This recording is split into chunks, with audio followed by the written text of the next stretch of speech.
मायावती जी ने घोषणा कर दिया है कि आगामी चुनाव में किसी भी राजनीतिक दल से उनका समझौता नहीं होगा। नमस्कार साथियों, बीवीटी चैनल में आपका स्वागत है।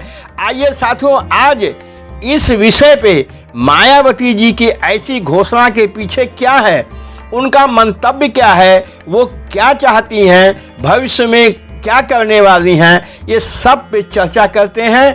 अपने 67वें जन्मदिवस के अवसर पे मायावती जी ने प्रेस कॉन्फ्रेंस आयोजित किया और उस प्रेस कॉन्फ्रेंस में उन्होंने कहा बहुजन समाज पार्टी किसी पार्टी से समझौता नहीं करेगी।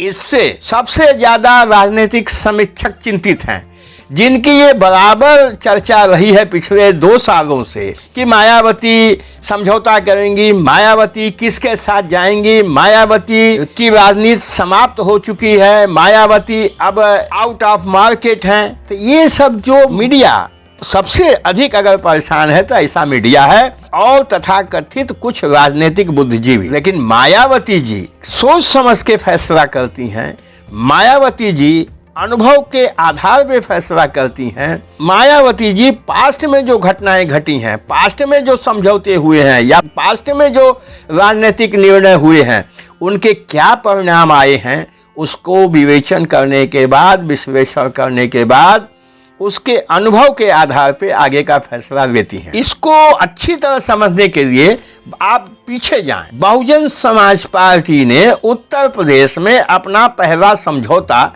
1993 में समाजवादी पार्टी से किया था।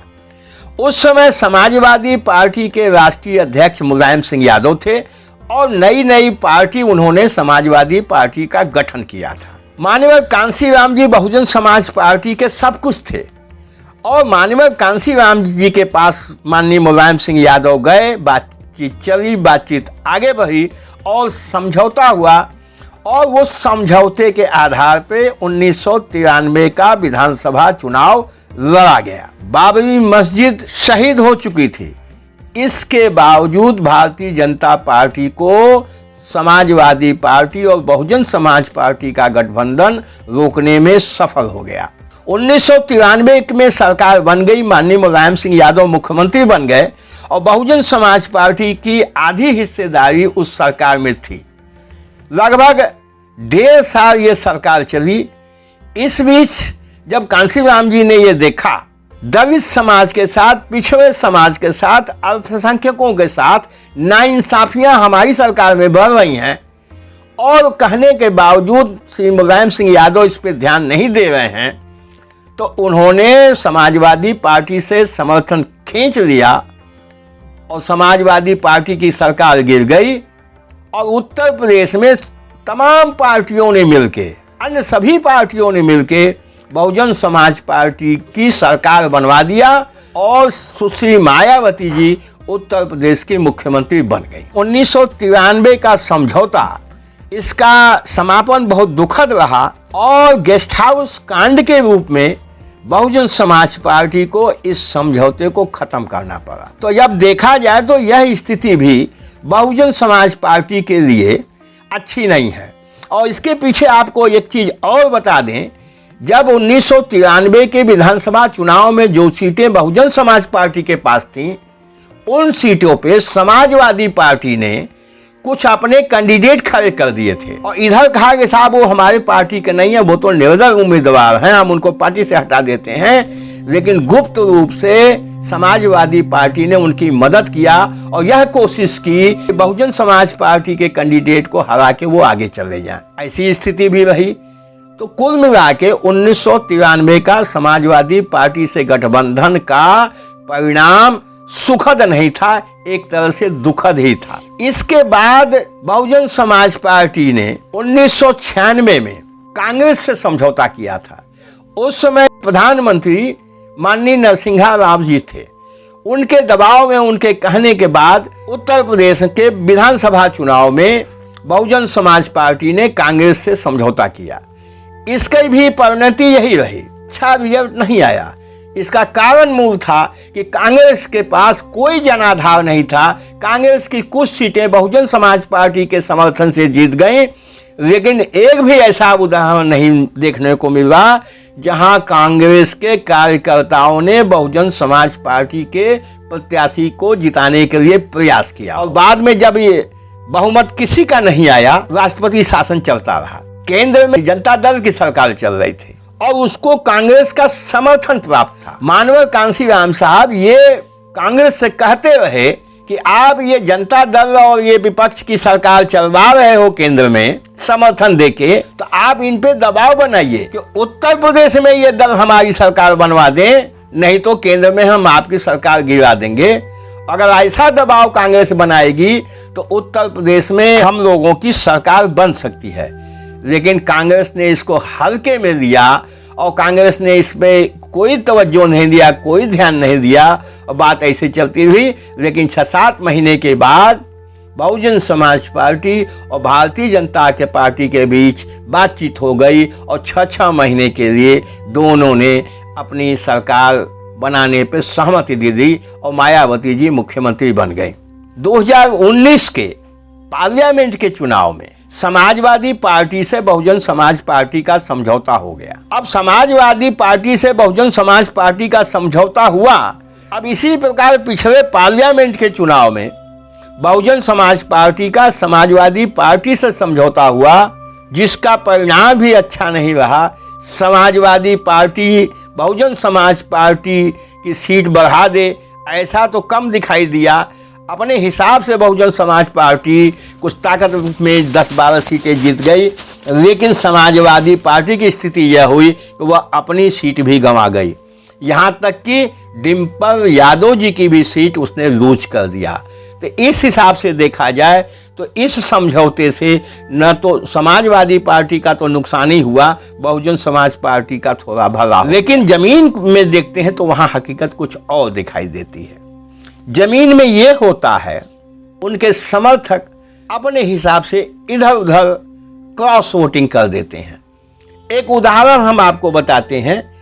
1993 के चुनाव में मुगलसराय विधानसभा सीट है उत्तर प्रदेश में, वह सीट बहुजन समाज पार्टी के साथ थी और वहां पे बहुजन समाज पार्टी के उम्मीदवार थे मोहम्मद हलीम साहब। बहुजन समाज पार्टी को वहां कम से कम 30,000 से जीतना चाहिए, लेकिन मुस्लिम कैंडिडेट होने के कारण समाजवादी पार्टी के समर्थक पूरे के पूरे भारतीय जनता पार्टी के साथ चले गए और मुस्लिम को नहीं जीतने देना है। इस प्रकार बहुजन समाज पार्टी वहां चुनाव हार गई समझौते के बाद भी, और समाजवादी पार्टी के वोटर्स जो मुगलसराय के थे, इन्होंने भारतीय जनता पार्टी को जिता दिया। ऐसे तमाम उदाहरण आप नजदीक जाएंगे देखेंगे तो जमीन पे ये हकीकत है जिसको लोग बयान नहीं करना चाहते हैं, ये दिखाई देगा। तो यही कारण है कि बहुजन समाज पार्टी का वोट अपने नेता सुश्री मायावती जी के कहने पर ट्रांसफर तो हो जाता है, लेकिन दूसरे दलों से जिनका उनका समझौता होता है उनके वोट ट्रांसफर नहीं हो पाते हैं, क्योंकि उनके यहाँ ना तो गहरा संगठन है, ना डिवोशन है, ना उनका क्लियर कट कोई उद्देश्य है। बहुजन समाज पार्टी के पास सिद्धांत भी है, उद्देश्य भी है, महापुरुष भी हैं और सामाजिक परिवर्तन की एक चाहत भी है। तो यही कारण है कि कभी कभी मायावती जी समझौता करने के पहले इन सब बातों पर जब विचार करती हैं तो उनको ऐसी स्थिति दिखाई देती है। और सबसे जरूरी चीज जो हमको दिखाई देती है कि चुनाव अभी 1 वर्ष है, काफी समय है, कई स्टेटों में चुनाव होने हैं, काफी राजनीतिक परिवर्तन घटनाएं घटेंगी। अभी से कह देना कि अभी हम समझौता करेंगे तो यह बात अच्छी नहीं दिखाई दे रही है मायावती जी की नज़र में, क्योंकि केंद्रीय स्तर पे ना तो कांग्रेस के पास लीडरशिप है, ना विपक्ष के पास लीडरशिप है। तो ये विपक्ष किसको अपना नेता बनाएगा, किसको नेता मान के वो चुनाव लड़ेगा। राजनीति में बात कही जाती है और बात बदली भी जाती है। अब इसमें जो अंदर खाने बहुजन समाज पार्टी को लोग जानते हैं, बहुजन समाज पार्टी का वोट जहां था थोड़ा बहुत कहीं कम हुआ है, लेकिन उसी के आसपास है। इसमें उसको जीतने के लिए बहुत थोड़े वोटों की जरूरत है। अति पिछड़ी जातियां जो हैं उसमें से कुछ जातियां ही बाहर हो गई हैं, जिसके कारण बहुजन समाज पार्टी सीटें कम जीत पाती है। तो बहुजन समाज पार्टी या मायावती जी का पहला उद्देश्य होगा कि छोटे वोट, बिंद है, बियार है, राजभर है, इस तरह के जो छोटे वोट हैं, कश्यप है, इनको इकट्ठा कर दिया जाए तो बहुजन समाज पार्टी अपनी पुरानी स्थिति में आ सकती है। माइनॉरिटी को साथ कर लिया जाए तो इस बार जो दिखाई दे रहा है समाजवादी पार्टी से माइनॉरिटी की दूरी और बहुजन समाज पार्टी से माइनॉरिटी की नज़दीकियां यह मायावती जी को उत्साहित कर रही हैं। तो मायावती जी की यह रणनीति होगी कि समाज से समझौता करो, पार्टियों से समझौता ना करेंगे, और समाज से जब समझौता हो जाएगा सीट अपने आप जीत जाएंगी और सीटों की संख्या बढ़ जाएगी। तो मायावती जी को ये सब जो 67वें अपने जन्म दिवस के अवसर पे उन्होंने ये घोषणा की है, तो राजनीतिक पर्यवेक्षक जो बैठे बैठे जमीनी हकीकत से दूर हैं, जो जमीन में जात कम्बिनेशन के आधार पर जिस तरह से वोट पड़ते हैं, उनका ना तो ज्ञान है, ना जानने की कोशिश करते हैं। लच्छेदार शब्दों में सिर्फ लखनऊ में या और ऊंची जगह बैठ के व्याख्या करते हैं, उनकी समझ में यह बात नहीं आएगी। और मायावती जी मान्यवर कांशीराम साहब के पदचिन्हों पर चल के, डॉक्टर बाबा साहब भीमराव अंबेडकर के पदचिन्हों पर चल के परिणाम यहाँ तक ला के वो बैठी हुई हैं कि आज उत्तर प्रदेश की राजनीति हो या देश की राजनीति हो, मायावती जी को इग्नोर नहीं किया जा सकता है। यही कारण है कि मायावती जी ने एक शब्द बोल दिया कि हम आने वाले चुनाव में किसी से समझौता नहीं करेंगे। तो बड़े बड़े समीक्षक इसका तर्क ढूंढने लगे हैं कि ऐसा उन्होंने क्यों कर दिया, या मायावती जी क्या करने वाली हैं। मायावती जी वही करने वाली हैं, अवसर का लाभ उठाने वाली हैं। मानवर कांशीराम साहब कहा करते थे कि बहुजन समाज पार्टी को अवसर का लाभ उठाना चाहिए, और अवसर नहीं हो तो ऐसी स्थिति बनानी चाहिए कि अवसर पैदा हो, तो अवसर पैदा करके उसका लाभ उठाना चाहिए।